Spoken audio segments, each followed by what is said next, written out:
East বেঙ্গলের মরশুম শেষ হয়ে গেছে। যুব লিগে তাদের বিভিন্ন এজ গ্রুপের দল খেলছে।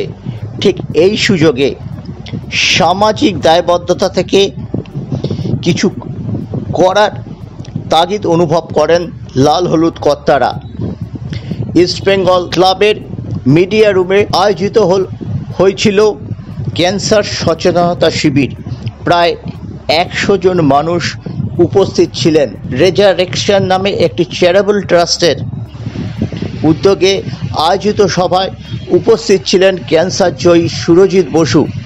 সুরজিৎ বসু 2020 সালে এই মারণ রোগে আক্রান্ত হন।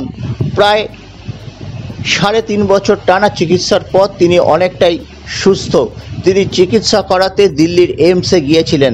নিজের অভিজ্ঞতার কথা তুলে ধরেন সুরজিৎ বসু। সুরজিৎ ছাড়াও উপস্থিত ছিলেন প্রাক্তন খেলোয়াড় রঞ্জিত মুখার্জি এবং বিজন চক্রবর্তী।